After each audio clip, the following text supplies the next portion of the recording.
Bienvenidos a mi canal nuevamente.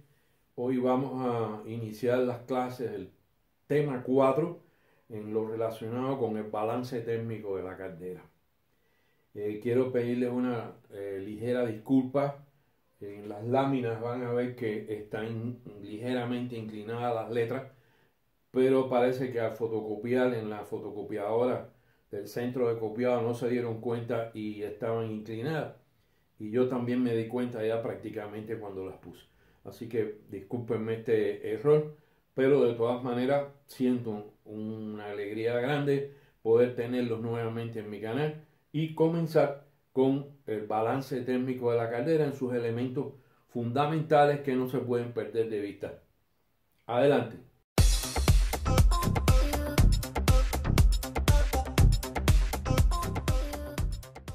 Cualquier sistema energético, sea un motor, sea una caldera o cualquier otro tipo de sistema que se base en la transferencia de calor, nunca será 100% eficiente. Siempre habrán determinados números de pérdida o determinados porcientos de pérdida debido a diferentes causas, pero nunca se podrá aprovechar el calor al 100% para lograr el objetivo para el que está diseñado ese sistema. Las calderas, todas las calderas en general, no están exentas de este principio y por lo tanto un balance térmico de la caldera que diga si la caldera está trabajando bien o está trabajando mal pasa precisamente por el balance del calor aportado y las pérdidas que se hacen, que se producen, disculpen, no que sean las pérdidas que se producen. Generalmente el balance térmico o el rendimiento de una caldera va a depender de dos factores, uno del tipo de combustible y el dos del aprovechamiento del calor en la caldera. De eso depende totalmente.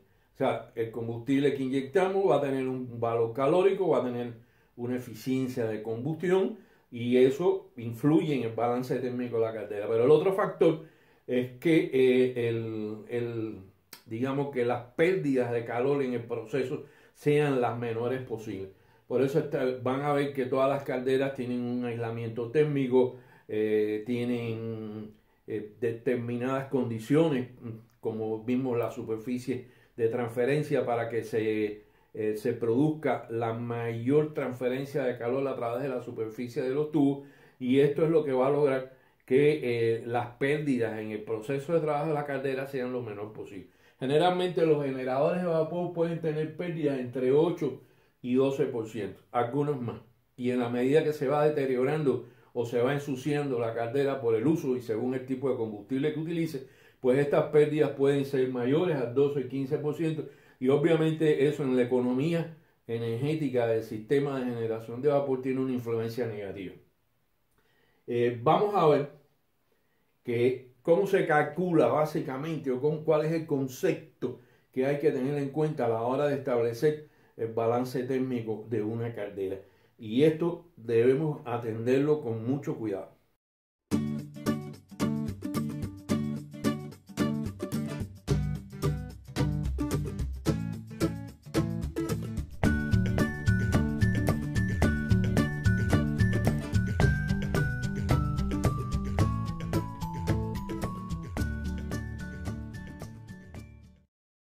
Quiero comenzar por la forma más simple y rápida de saber si nuestra caldera está trabajando bien o si el balance térmico está afectado por una razón. Eso es lo que se conoce como el índice de generación de vapor. El índice de generación de vapor no es más que la cantidad de vapor que se produce por la cantidad de combustible consumido. O sea, toneladas de vapor por kilogramo o por tonelada de combustible va a depender del tamaño de la caldera. Si una caldera que está trabajando en buenas condiciones, se aprovecha el calor del combustible, no hay pérdidas de transferencia de calor, etc., va a tener, y de hecho el fabricante lo debe dar, va a tener una producción en toneladas horas de vapor por tonelada de combustible o por kilogramo de combustible consumido. Ahora bien, si la caldera empieza a trabajar con un índice de generación de vapor, a medida que va trabajando, por determinadas razones, ese índice de generación de vapor comienza a afectarse o sea, es menos producción de toneladas de vapor por kilogramo de combustible consumido. Entonces ya tenemos que entrar en un análisis detallado de cómo se está comportando el trabajo de la caldera y cuáles son las pérdidas fundamentales que se están produciendo para entonces pasar a una rectificación, bien sea de la parte de los quemadores, bien sea de la parte de ensuciamiento de la caldera, bien sea de la parte del aislamiento, bien sea por la temperatura del agua, bien sea por la temperatura del aire que está entrando al proceso de combustión de la caldera, y a partir de ahí entonces sí ya podemos hacer las correcciones de mantenimiento o reparaciones que sean necesarias en el trabajo de la caldera. Esto es importante tenerlo en cuenta y es la forma más rápida de saber si nuestra caldera está trabajando con un balance térmico adecuado. Recuerden, índice de generación de vapor, toneladas de vapor producido por toneladas de combustible o kilogramos de combustible que se ha consumido para efectuar el proceso de generación de vapor.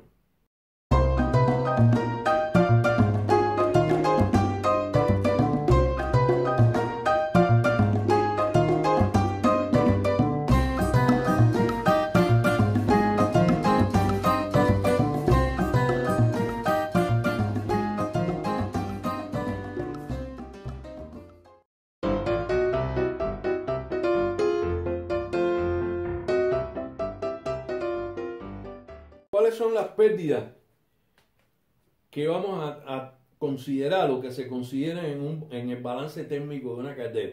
Pérdidas fundamentales. Tenemos que tener en cuenta que tenemos un calor disponible. O sea, hay una cantidad de calor disponible, es la cantidad de calor que aporta el combustible a partir de su valor calórico bajo, o sea, el valor calórico real que está aportando ese combustible durante la combustión, y a ese calor disponible, que tiene otros factores que lo vamos a ver cuando lo veamos en detalle, le vamos a restar básicamente las 5 pérdidas básicas, que son las pérdidas de calor en los gases de combustión, o sea, calor sensible que se pierde en los gases de combustión. Por eso en clases anteriores les habría hablado de la importancia del control de la temperatura de los gases. Mientras más alta sea la temperatura de los gases, más calor se está perdiendo. La pérdida por incombustión química, o sea, si la combustión no es completa, habrá más CO, y mientras más CO haya, o sea, más monóxido de carbono haya, se estará produciendo una pérdida mayor por ese concepto. La pérdida Q4, que es la pérdida por incombustión química, la pérdida Q4, que es la pérdida por incombustión mecánica, o sea, debido a la mala atomización no se queman todas las partículas y hay un quemado de carbono que se llama, que se controla, y es un tipo de pérdida. Las pérdidas de calor por el enfriamiento exterior, o sea, si la sala de caldera como tal donde se está trabajando tiene una temperatura muy baja con respecto a la temperatura de trabajo de la caldera, entonces hay una pérdida por enfriamiento exterior, porque hay una cantidad de calor que obviamente sabemos todos que el calor fluye de más caliente a más frío, y por lo tanto irá del calor que envuelve a la caldera hacia el medio ambiente que la rodea, y eso será una pérdida también. Y por último, la pérdida de calor sensible en las cenizas. O sea, hay una cantidad de cenizas que siempre va a salir por la chimenea. Va a depender mucho del combustible. Lógicamente, para los combustibles pesados, bunker, fuel oil, las cenizas, habrá un contenido de ceniza en los gases de combustión. Y esas cenizas pues llevan un calor, y ese calor sensible se pierde a través de los gases de combustión. Incluso pueden haber depósitos que hacen que la caldera se ensucie, que será el próximo de los próximos cursos que vamos a dar, y esas cenizas pues absorben una cantidad de calor que está aislada, que no llega al agua que pasa por el interior de los tubos. En las calderas de tubos de agua fundamentalmente suele suceder eso. Yo tuve una experiencia de una caldera que su ensuciamiento era tan brutal que para que generara la cantidad de vapor que tenía que generar se fue incrementando la cantidad de combustible que se inyectaba al horno, y lo que iba pasando era que se ensuciaba más y la temperatura, el balance térmico de la caldera se iba hacia la parte de salida de los gases cada vez más, y la caldera llegó un momento que no podía alcanzar ni el 50% de su capacidad de generación. y fue debido al ensuciamiento que, como dije, será un curso que daremos más adelante. Entonces, ¿cuál va a ser el rendimiento de la caldera? Siguiendo esta misma línea, el rendimiento de la caldera va a ser la cantidad de calor disponible que entra a la caldera y la cantidad, la sumatoria de las pérdidas que se producen en estos niveles. Como dijimos, calor en los gases de escape, pérdida por combustión química, pérdida por combustión mecánica, pérdida por calor de enfriamiento al exterior y las pérdidas por calor sensible en la ceniza, que esta muchas veces no se tiene en cuenta porque no se dispone de los equipos para medir cuál es el contenido de ceniza en los gases de combustión, pero se considera sobre todo en las calderas más grandes.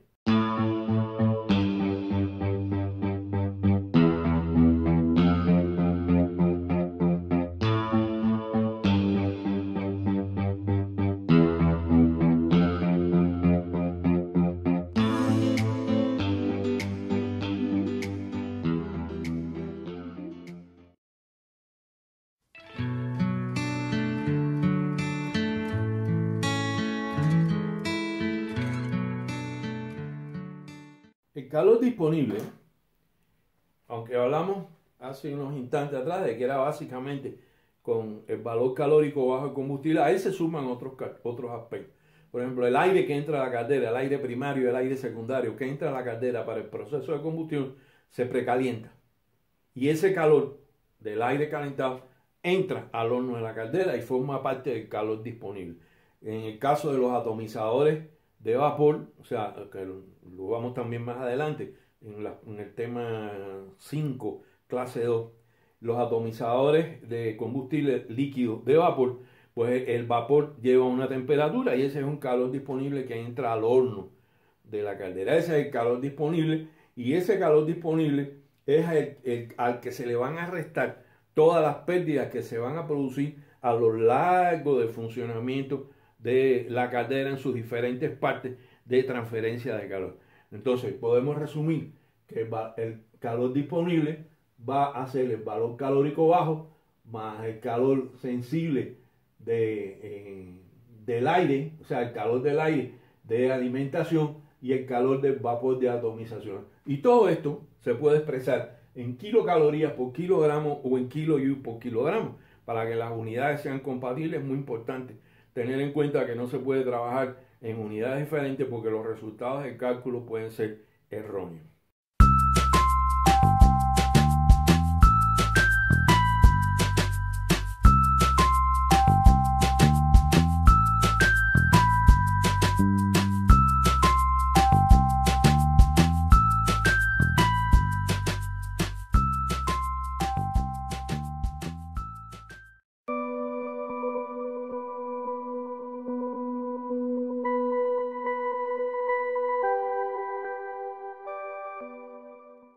Una de las pérdidas, o prácticamente la pérdida mayor que se produce en una caldera, es la pérdida que se conoce como Q2, que es la pérdida por calor sensible. O sea, todo el calor que se escapa en los gases de combustión. Una caldera limpia, con superficie de transferencia limpia, con una temperatura del agua adecuada, precalentada el agua que entra al interior de la caldera, va a permitir que el calor que se genera o que viene a partir del calor disponible se transfiere en una cantidad adecuada al agua y ese calor pues está cumpliendo su función. Pero inevitablemente va a haber un flujo de gases a la chimenea, de gases de combustión que va a salir a la chimenea. Mientras más alta sea la temperatura de los gases de combustión, mayor es la pérdida por calor sensible de los gases de combustión. La pérdida Q2 de hecho es la mayor pérdida que se produce. Por tanto, para el buen trabajo de la caldera, lo más importante es que la caldera esté limpia, que el aire precalentado tenga la temperatura adecuada, que el vapor de atomización tenga la temperatura adecuada, que el quemador trabaje adecuadamente y esto permita que la transferencia de calor al agua sea suficiente, sea la necesaria y las temperaturas de gases de combustión a la salida de la chimenea sean lo más bajas posible, teniendo en cuenta que hay un límite también por problemas de condensación potencial del ácido sulfúrico en lo que se conoce corrosión por baja temperatura, que puede afectar los economizadores, que puede afectar los calentadores de aire y los conductos de gases de combustión. Ahí tendrá que haber un balance, pero indiscutiblemente, mientras más baja en términos generales sea la temperatura de los gases de combustión, menos pérdida Q2, o sea, menos pérdida por calor sensible habrá en los gases de combustión, y las pérdidas de la caldera, y por tanto, las pérdidas de la caldera serán menores, y por tanto su eficiencia en el balance térmico tenderá a ser mayor.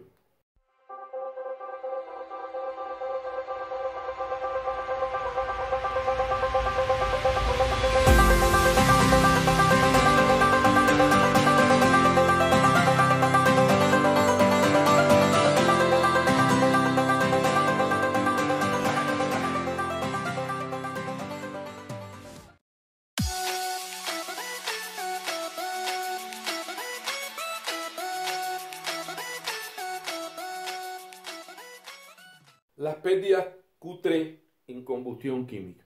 Aquí el sentido es muy claro.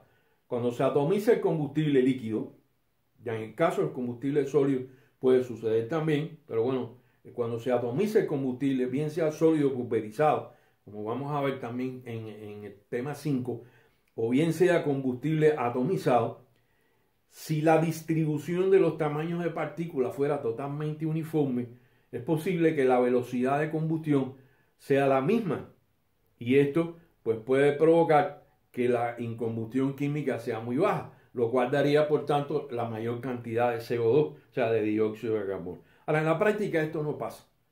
En la práctica hay la atomización del combustible o la pulverización del combustible sólido nunca brinda los mismos tamaños de partículas, y esto hace que la velocidad de combustión de una y otra, como vimos en el tema de motor, pues sea diferente. Mientras más grande sea la partícula y tenemos en cuenta que se quema de afuera hacia adentro, pues la velocidad de combustión será más baja y dará oportunidad a que haya una mala combustión de esas partículas de combustible, sean sólidos o sean líquidos. Siendo esto así, lo que va a suceder entonces es que va a producirse una incombustión química, lo que quiere decir que se va a producir una mayor cantidad de monóxido de carbono generado, y es lo que se conoce como incombustión química. Mientras mayor sea la cantidad de monóxido de carbono, pues mayor va a ser la pérdida por incombustión química. Por eso lo usual es que cuando ya se tiene un índice de generación de vapor inadecuado, se comienza a medir los gases de combustión con un analizador de gas, y ese analizador de gas nos va a dar la cantidad de ppm que se está generando.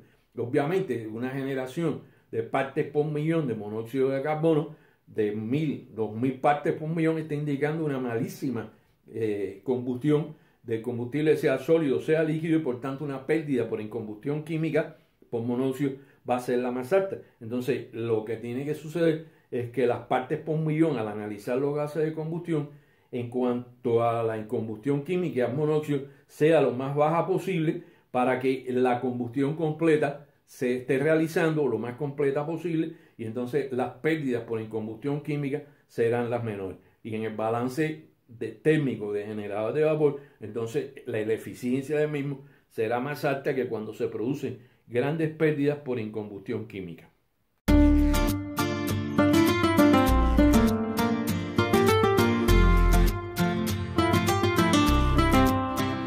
Óyeme, yo no creo que ella pueda más con esta soledad. No, créeme, yo no puedo ni mirar.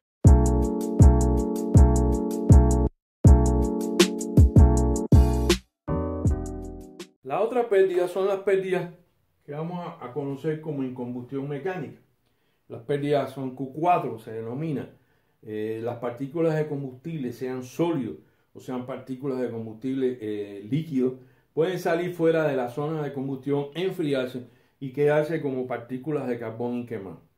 Esto se puede evaluar en las chimeneas de salida de los gases de combustión, y hay varios equipos, pero bueno, el que a mí me sirvió muy útil y el principio es el mismo en términos generales, es el que se conoce como Bacharach, que es la esencia no es más que una bomba que puede succionar los gases de combustión del conducto de la chimenea, y se coloca un papel de filtro de un tipo determinado Y cuando se ala la bomba que succiona los gases de combustión, las partículas sólidas que no se quemaron impactan contra el papel de filtro. Y mientras más partículas inquemadas haya, más oscuro será el papel. Entonces existe un patrón en el cual se compara el papel y da el índice de Bacharach que se conoce. Y en definitiva ese índice de Bacharach no es más que la cantidad de inquemados que se está produciendo en la caldera. Hay otro método general que se utiliza, ya esto es por expertos específicamente, que es evaluar la pluma de gases de la caldera. Entiéndese por pluma el caudal de gases de combustión por la chimenea. Este caudal de gases de combustión por la chimenea a determinado ángulo y determinada distancia se puede observar, y su observación permite saber aproximadamente, relativamente con bastante exactitud, saber cuál es la cantidad de inquemados que están saliendo junto con los gases de combustión de la caldera. Hay varios tipos de equipos, hay analizadores de gases que incorporan esto en su análisis, hay equipos aislados para medir las partículas de inquemado y por ahí sacar las pérdidas, pero en la práctica la esencia es lo que les he explicado. Mientras más negro esté el papel de filtro que fue succionado, o sea, con los gases que fueron succionados por la bomba, está indicando que hay una mayor cantidad de pérdidas y se compara con el patrón que nos dice cuál es el índice de Bacharach. Y después el índice de Bacharach, por diferentes formas, se puede llevar a nivel de pérdida. En términos generales, para las calderas que utilizan combustible sólido y pulverizado, las pérdidas pueden estar entre 0.5 y 5%, y para los combustibles líquidos, como el diésel, por ejemplo, que tiene un valor calórico más alto y que tiene más calidad para la combustión, líquidos y gaseosos, estas pérdidas pueden ser de 0.5%. Sin embargo, para los combustibles pesados, estas pérdidas pueden ser hasta el 5%, pero si el sistema de atomización no trabaja adecuadamente, las pérdidas estas pueden ser mayores y, en definitiva, lo que van es en detrimento del rendimiento térmico de la caldera en el balance térmico de la misma.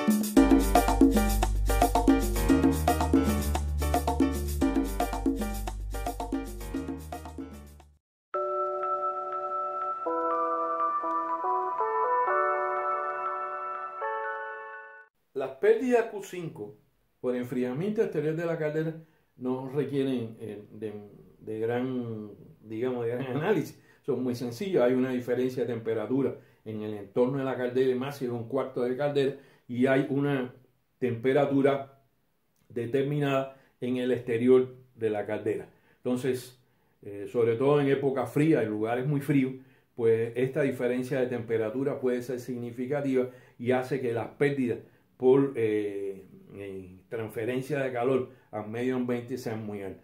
Por eso les puedo decir, yo trabajé en una fábrica en Suecia que el sistema de calefacción para una fábrica grande garantizaba una temperatura de 21 grados donde quiera que estuviera.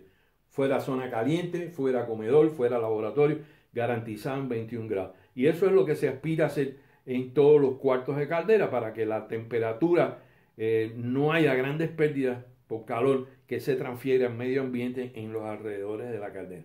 No requiere mucho análisis, son igualmente las unidades para todos estos casos, son kilocalorías por kilogramo o kilojoule por kilogramo, y con eso ya se puede hacer el balance térmico de la caldera.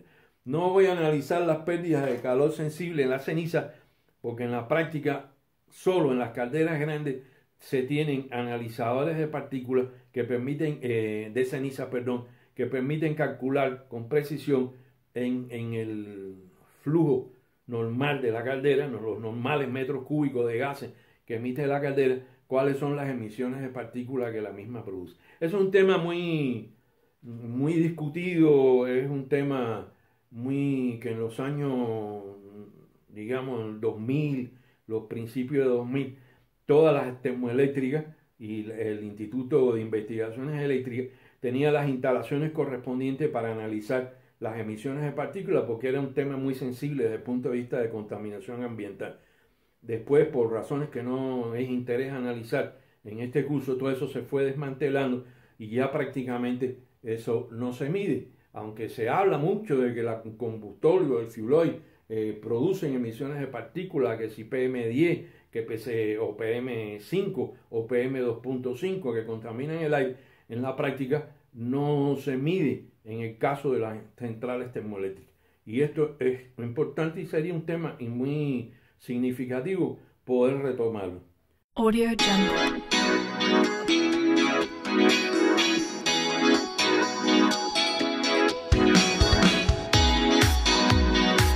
Audio Jungle.